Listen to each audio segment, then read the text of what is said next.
हिमाचल प्रदेश की सरकार का 12 महीने का कार्यकाल, जहां 12 प्रमुख जन विरोधी निर्णय लेने के लिए जाना जाएगा, वहीं 12,000 करोड़ का कर्ज लेने के लिए भी याद किया जाएगा। जिस तरह से इन 12 महीनों में 1,000 से अधिक संस्थान डिनोटिफाई किए गए, 6 रुपये लीटर डीजल महंगा किया गया, 10 रुपये बोरी सीमेंट की बढ़ाई गई, 19% बिजली की दरों में बढ़ोतरी की गई, राजस्व विभाग के अंतर्गत स्टाम्प ड्यूटीज़ में बेतहाशा वृद्धि की गई। और इसी तरह से आप देखेंगे कि आउटसोर्स कर्मचारियों को बाहर का रास्ता दिखाया गया और मंदिरों में दर्शन करने के लिए श्रद्धालुओं पर जो है वो फीस लगाने का निर्णय लिया गया। इस तरह के अनेक जनविरोधी निर्णय जहां 12 महीने में लिए, वहीं 12,000 करोड़ का कर्जा लिया। इतना अधिक कर्जा लेने के बाद भी हालात ये है कि सरकारी खजाने में 23 करोड़ रुपए बचे हैं। हमें लगता है जिस तरह इस एक साल में हिमाचल की प्रदेश की जनता ने इंतज़ार किया, महिलाएं 1,500 रुपये महीने का इंतज़ार करती रही, युवा नौकरी का इंतज़ार करते रहे, किसान गोबर और दूध खरीदने का इंतज़ार करते रहे, उसी तरह से जो है वो अब कर्मचारी तनख्वाह का और रिटायर कर्मचारी पेंशन का इंतज़ार करेंगे। मैंने पिछली प्रेस कॉन्फ्रेंस में कहा था कि इनके तो विधायक भी मंत्री बनने का इंतज़ार करते रहे।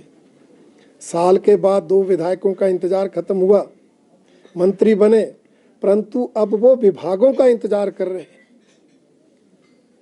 कितने दिन उनको मंत्री बने होंगे, अभी तक विभाग नहीं दिए गए। सरकार की कार्यप्रणाली पर प्रश्न चिन्ह। हमने ये तो सुना था कि नॉन प्लेइंग कैप्टन होता है, परंतु ये पहली बार देख रहे हैं कि नॉन प्लेइंग प्लेयर भी टीम में होते हैं।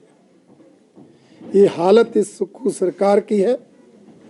इसलिए भारतीय जनता पार्टी इस जनविरोधी सरकार का, जनता को इंतजार करने वाली सरकार का और जिन गारंटियों और वायदों को पूरा देकर जो है चुनाव जीते थे, उनको पूरा करने में असमर्थ इस सरकार का विरोध लगातार कर रहे हैं और इन सभी मुद्दों को लोकसभा चुनाव में उठाएंगे।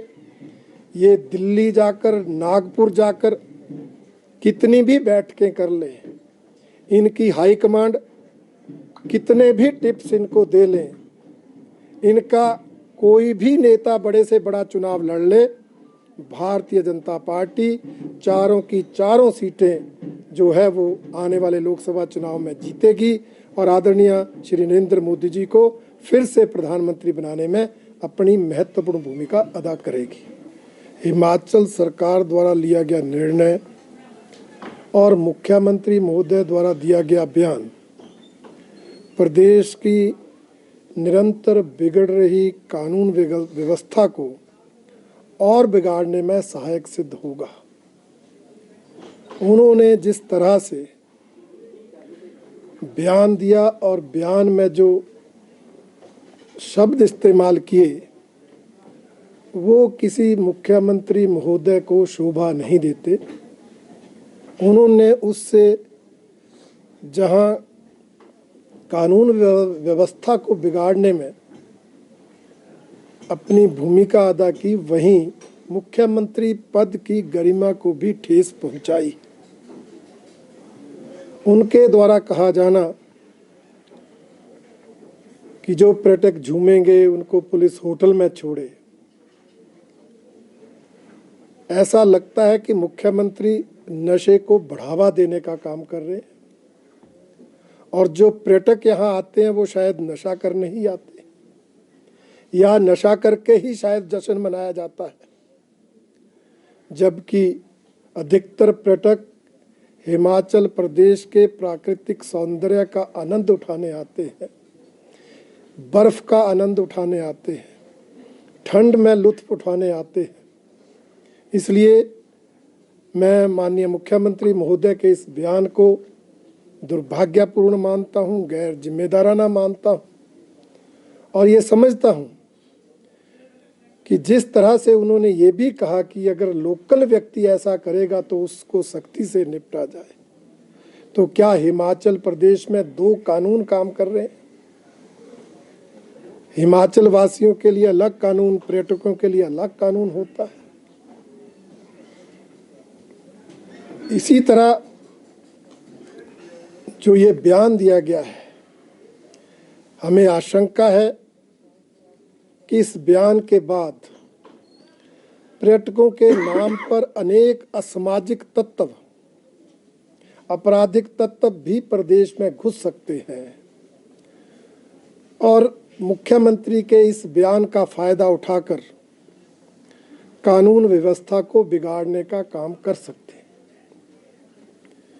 इसलिए भारतीय जनता पार्टी ये मांग करती है कि मुख्यमंत्री जी को वो बयान वापस लेना चाहिए और पुलिस अपनी कार्रवाई करे। पर्यटक आए, जश्न मनाएं, हर साल आते हैं, हर साल जश्न मनाते हैं, परंतु हिमाचल प्रदेश की शांति प्रिय माहौल को, वातावरण को बिगाड़ने का किसी को अधिकार नहीं दिया जा सकता। हिमाचल प्रदेश में कानून व्यवस्था को बिगाड़ने का अधिकार किसी को नहीं दिया जा सकता। इसलिए भारतीय जनता पार्टी उस बयान की निंदा करती है और पुलिस प्रशासन से ये मांग करती है कि वो अपनी भूमिका प्रदेश की कानून व्यवस्था को बनाए रखने में जो है संजीदगी से निभाए, ताकि कोई अप्रिय घटना इस दौरान ना घटे। Bureau report, city channel, Shimla.